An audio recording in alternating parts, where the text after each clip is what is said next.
Hello বন্ধুরা, আমাদের HD চ্যানেলে আপনাদের স্বাগতম। আমি দীপিকা চলে এসেছি আপনাদের জন্য অনুরাগের ছোঁয়া সিরিয়ালের আপডেট নিয়ে। সূর্যর নাম যখন অ্যানাউন্সমেন্ট করা হয়, বলা হয় যে 12 বছর বয়সী পর্যন্ত বাচ্চাদের সূর্য ফ্রিতে ট্রিটমেন্ট করে, এমনকি তার মাধ্যমে মানুষ নতুন জীবন পায়। আর সূর্য এমন একটা সংস্থা তৈরি করেছে যেখানে অনেক বাচ্চাদের বিনা টাকায় চিকিৎসা করা হয়, তাদের সমস্ত দেখাশোনা করা হয়। আর সূর্যর মতো একজন বিরল মানুষ যে চাইলে অ্যাব্রডে গিয়ে সেটেল হতে পারতো, সেখানে আরও বড় সম্মান তার জন্য অপেক্ষা করছে। অনেক ভালো লাইফ ছিল তার, কিন্তু তারপরেও সে এদেশে থেকে 5 বছরে মুম্বাই শহরকে এমন ভালো ভালো জিনিস উপহার দিয়েছে যেগুলো কোনোভাবেই অন্য কেউ হয়তো দিতে পারতো না। এরপরে সূর্যকে স্টেজে ডাকা হয়। সূর্য গেলে তাকে সম্মানধনা দেওয়া হয়, হাতে একটা ট্রফি দেওয়া হয়। আর সূর্য সেটা নিয়ে সবাইকে বলে যে আপনারা সবাই আমার জন্য প্রার্থনা করবেন, যাতে আমি আরও সামনের দিকে নিজের কাজগুলো, কর্তব্যগুলো সঠিকভাবে পালন করতে পারি। তাছাড়া আর কিচ্ছুই চাওয়ার নেই। আর আপনারা তো জানেন আমি যে পেশায় রয়েছি সেখানে মানবিক দিক থেকে আমার সেবা করাটাই কর্তব্য, আর আমি সেটাই করে যাচ্ছি। তবে একটা সেনগুপ্ত, আপনার ওয়াইফ দীপা সেনগুপ্ত কোথায়? সেটা শুনেই সোনা কোনোভাবে রিয়াক্ট করে বসে, বলে আমার মাকে ছাড়া আমি, বাবা এবং চারু আমরা তিনজনই ভালোবাসি। আমাদের মা কখনো ফিরবে না, ওকে আমি কখনো নিজের জীবনে নেব না। তখনই সূর্য বলে যে আমার সব থেকে বেশি অনুপ্রেরণার জায়গা হচ্ছে আমার মেয়ে সোনা। বলতে যায়, তখনই চারু ইশারায় না করে। সেই নামটা থেকেও নাকি সোনার অ্যালার্জি, তার মায়ের কথা মনে পড়ে তার। তাই তার নতুন নাম হয়েছে অলি, অলি সেনগুপ্ত, যে আমার মেয়ে। তাহলে তার স্টেজে ডাকা হোক, আমরাও আপনার মেয়েকে দেখতে চাই। এরপরে অলি স্টেজে চলে যায় আর বলে আমার বাবা সব থেকে বেস্ট। সূর্য দাঁড়িয়ে দূর থেকে দেখতে পারে তার দীপা এবং রূপা মা তাকে উইশ করছে। তার এই যে পুরস্কার পাওয়া, তারা খুব খুশি হয়েছে। তাই সূর্য মনে মনে ভাবে যে আরও ভালো ডাক্তার তাকে হতে হবে। দীপা এবং সোনামা যেমনটা চেয়েছিল তেমনটাই এবার সূর্য হয়ে দেখিয়ে দেবে। দীপা যে রেস্টুরেন্টে রয়েছে সেখানে একজন মালিক, যার প্রচণ্ড রাগ, কিন্তু মনের দিক থেকে সে খুবই ভালো। দীপাকে বলে, আপনি এখানে?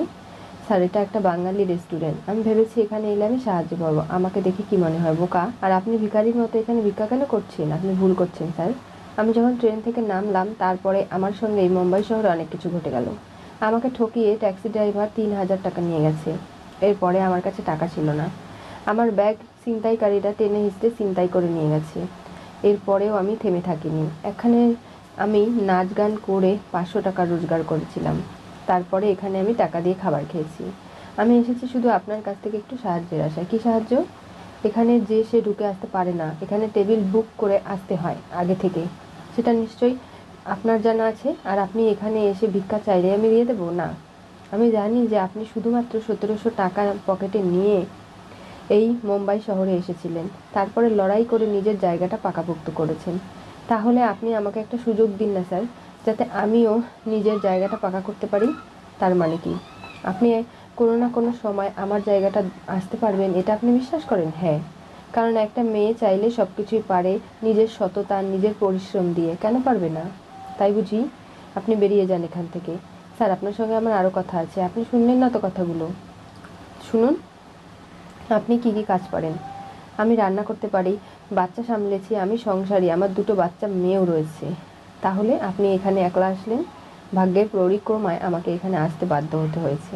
আমি একটা চাকরির ইন্টারভিউ দিয়ে এখানে টিকেছিলাম, কিন্তু আমি জানি না যে তারা ফ্রড, এখান থেকে চলে গেছে। আমি এখন কি করব বলুন? তখনই দীপাকে বলে, তুমি একটু আগে দেখলে একটা লোককে আমি চাকরি থেকে ছাঁটাই করে দিলাম। সে এখানে ঝাড়ু দিত, থালি বাসন মাজতো, বাকি যা কিছু করার দরকার সবটা। তুমি পারবে করতে? দীপা চুপ করে থাকে। এই তো, এখন এই কলকাতা শহরের মানুষদের আত্মসম্মানে লেগেছে, তাই তো? তার জন্য তুমি কাজটা করতে পারবে না? আমি বলেছিলাম না? স্যার, আমি পারবো, কারণ আমি কোনো কাজকেই কখনো ছোট চোখে দেখি না। আমি ছোট থেকে শিখেছি সব কাজই আসলে মূল্যবান। তাই আমি এই কাজটা করব। সৎ পথেও টাকা উপার্জন আমি করতে চাই। ঠিক আছে, তাহলে তাড়াতাড়ি 5 মিনিটের মধ্যে কাজে লেগে পড়ো। আগে কাজ দেখবো, তারপরে তোমাকে রাখবো। দীপা একটা অনুমতি চায়, সে ওয়াশরুমে যাবে, তারপরে এসে কাজ শুরু করবে। ঠিক আছে দীপা, তুমি আজকে পারলে সবটা সামলাতে। এদিকে অ্যাওয়ার্ড নিয়ে বেরিয়ে আসতে না আসতেই চারু এসে সূর্যকে কংগ্রাচুলেট করে আর বলে, আজকে সেলিব্রেশন কিন্তু করতেই হবে, এত সুন্দর একটা অ্যাওয়ার্ড পেলে তুমি। এসব আর কি, আমি তো শুধুমাত্র সবটা পেয়েছি আমার অলি মায়ের জন্য। আর তাই অলিমাকে ছেড়ে আমি কোথাও যাব? চলো আমরা এখন বেরিয়ে পড়ি, আমার তো একটা মিটিং আছে, আমাকে যেতে হবে, আমার প্লেনের টিকিট কাটা রয়েছে, সেই মিটিংটা আমাকে না যুক্ত হলে চলবেই না। ঠিক আছে, এই বলে চারু বিদায় নিয়ে চলে যায়। চারু আবার চলে আসে দীপাদের এই রেস্টুরেন্টে। সেখানে চারু আগে থেকে আসতো, তাই তাকে সবাই চেনে। এখানকার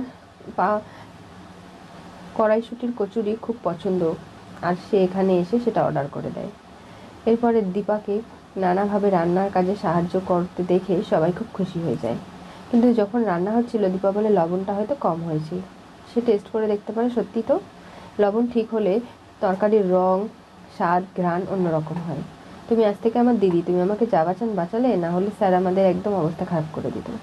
তখনই আলুর দম আর কড়াইশুঁটির কচুরির অর্ডার চলে আসে। সেটা প্রস্তুত করে দিলে দীপাকে দিয়ে আসতে বলা হয়। দীপা নিয়ে গিয়ে চারুর কাছে দেয়। চারু বলে, কই, আমি তো আগেও এই রেস্টুরেন্টে এসেছি, আপনাকে তো দেখিনি। না, আমি আজকে নতুন এসেছি, নিন আপনি খাওয়া শুরু করুন। চারুকে নিজে হাতে তরকারি তুলে দেয় দীপা। কি দেখছেন অবাক করে বলুন তো ম্যাডাম? আমার মনে হলো কত বছর যে আমাকে কেউ এভাবে কাছে ধরে রেখে খাবার বেড়ে খাওয়ায়নি, আজকে মনে হচ্ছে আপন কাউকে পেলাম। বাঙালি তো, আপনারা তো একদম রসগোল্লার মতো মিষ্টি হন, সেটা আপনাকে দেখলে বোঝাই যাচ্ছে। নাম কি? নামটা তখনই শুনতে পারে না, ফোন চলে আসে। ফোনটা রিসিভ করলে ওপাশ থেকে সূর্য বলে যে চারু বায়না ধরেছে তোমাকে এয়ারপোর্টে ছাড়তে যাবে, সারপ্রাইজ দেবে, তাই আমি তোমার রেস্টুরেন্টের বাইরে রয়েছি। তাই কি? আমি বেরোচ্ছি। এই বলে জল খেয়েই, খাবারটা না খেয়ে বিলটা পে করে দিয়ে চারু বেরিয়ে যায়। কিন্তু যাওয়ার সময় দীপার ব্যাগটার সাথে চারুর ব্যাগ ওলটপালট হয়ে যায়। সে কোনোভাবেই বুঝতেও পারে না, দুটো লাগেজ পাশাপাশি ছিল। সূর্য চলে আসে। দীপা ভাবে ওনার একটা মেয়ে রয়েছে, তাহলে ওনার মেয়ের জন্য আমি কিছু দিতে পারলে খুব ভালো লাগতো। দীপা ভেতর থেকে একটা ফুল আনতে যায়। এদিকে সূর্য চারুর কাছে আসে, বলে, চলো। কোথায় অলি? ও বাইরে রয়েছে। সূর্য, তুমি এখানে এসেছো আমাকে সারপ্রাইজ দেবে বলে? বাবা এবং মেয়ে দুজনে মিলে আমার পাশে থাকবে এরকম করে আমি তো ভাবতেও পারছি না। আর সূর্যকে জড়িয়ে ধরে, কথায় কথায় এরকম করে আমাকে জড়িয়ে ধরবে না, বলেছি না? আমিও বলেছি তোমাকে ছাড়বো না, চলো এখন। এ বলে সূর্যের হাত ছড়িয়ে চলে যায়। দীপা এসে দেখতে পারে মহিলাটি নেই। চারুর পিছু পিছু যেতে লাগলে তখনই সে সোনাকে দূর থেকে দেখতে পায়। সূর্য পেছন ফিরে থাকে, তাই সে বুঝতে পারে না। চারুকে জড়িয়ে ধরে সেই মেয়েটি এবং নানাভাবে চারুর সঙ্গে ভালো সম্পর্ক, সেটা দেখে দীপার খুব খারাপ লাগে। বলে যে মনে হচ্ছে ওই মেয়েটার সঙ্গে আমার রক্তের টান রয়েছে, কেন জানি না ওর প্রতি আমার একটা ভালোবাসা তৈরি হয়েছে। মনে হচ্ছে শক্ত করে গিয়ে তাকে জড়িয়ে ধরি, কিন্তু অন্যের সংসারে আমার কী বা দরকার? মানুষ বলে না, নিজের পরিবার ঘর সংসার না থাকলে মানুষ বুঝি হয়তো ভালোবাসার কাঙাল এরকম করেই হয়ে যায়। আর সেটাই হয়েছে। এগুলো দীপা ভাবতে লাগে। আর উনি তো বললই ওনার হাজবেন্ড, ওনার মেয়ে এসেছে, আর তার জন্যই তো আমার মনে হয় যে ওরা সুখী পরিবার, সবাইকে সুখী রাখুক, এটাই আমি সব থেকে বড় প্রার্থনা করি। সূর্য এবং চারুরা সবাই এক গাড়িতে উঠে যাচ্ছে। তখনই সোনার সঙ্গে পরিকল্পনা করে চারু যে তাকে যেতে হবে আজকে কোচিংয়ে, অনেক পড়াশোনা রয়েছে, সেগুলো না করতে পারলে আজকে টিচার বকা দেবে, অনেক নোটস নেওয়ার আছে। তাহলে ঠিক আছে, তুমি সেখান থেকে এসো, তারপরে আমরা না হয় বেড়াতে যাব, পার্টি করব, কোনো সমস্যা নেই। তোমার বাবার এত বড় একটা সেলিব্রেশন আমরা করব না? অ্যাওয়ার্ড পেয়েছে বলে কথা। গাড়ি থেকে নেমে যায় সোনামা। দুজনে চারু এবং সূর্য টাটা দিয়ে তাকে বিদায় জানায়। তখনই গাড়ির মধ্যেই চারু বলে যে সোনা আমাকে কিছু কথা বলছিল। কি বলছে? তুমি আর আমি কবে বিয়ে করবো সূর্য? তখনই সূর্যর গাড়িটার ব্রেক ধরে যায়। আর সূর্য ভাবে যে না, তুমি জানো আমার বউ দীপা বেঁচে আছে, আমি বিশ্বাস করি, আমি কখনোই ওর জায়গাটা কাউকে দিতে পারবো না। আমি মানছি যে এখানে আসার পর থেকে এই 5 বছরে তুমি অলিকে সামলে রেখেছো, অলি তোমাকে বন্ধু বানিয়েছে, অলি নিজের মায়ের জায়গায় তোমাকে বসিয়েছে, কিন্তু তার মানে তো এটা নয় আমি ওর মায়ের জায়গায় অন্য কাউকে বসাতে পারবো। ঠিক আছে, তাহলে আমি আরও অপেক্ষা করব, তুমি যত বছর চাও তত বছর। তোমার আর আমার যে সম্পর্ক, তার সঙ্গে অলি জুড়ে গেছে, আমাদের তিনজনের বন্ডিংটা এখন ভালো করার দরকার, আর তার জন্য আমাদের বিয়ে করলে আরও ভালো সম্পর্ক মজবুত হতো, আমি সেটাই চেয়েছিলাম, কিন্তু আমি সেটা চাই না। তুমি নিশ্চয়ই বুঝতে পারছো আমি আমার ওয়াইফকে এখনও ভালোবাসি, আগে যেমন বাসতাম তার থেকে বেশিই বাসি। আর কোনোভাবে এটা সম্ভব নয় যে আমি ওকে ছেড়ে তোমাকে বিয়ে করবো চারু। এগুলো নিয়ে চারুর মনটা একটু খারাপ হয়, চোখে জল চলে আসে, কিন্তু সূর্যর করার কিচ্ছু নেই। কি হতে চলেছে অনুরাগের ছোঁয়া সিরিয়ালের পরবর্তী টুইস্টে? সোনাকে দেখেই দীপার জড়িয়ে ধরার ইচ্ছে, চারুর সাথে সূর্যের বিয়ের সিদ্ধান্ত সোনার। আজকে দীপা যেভাবে রেস্টুরেন্টের মালিককে সমস্তটা বুঝিয়ে একটা চাকরির ব্যবস্থা করেছে, এবং এখানে সব বাঙালিরাই থাকে, একে অপরের সঙ্গে মিলে ঝুলে তাদের যে সঙ্গ পাবে সেটা দীপা কখনো ভাবতে পারেনি। এরকম অজানা শহরে নিজের একটা পরিবার উপযোগী জীবনযাপন করতে পারবে সেটাতেই দীপা খুব খুশি।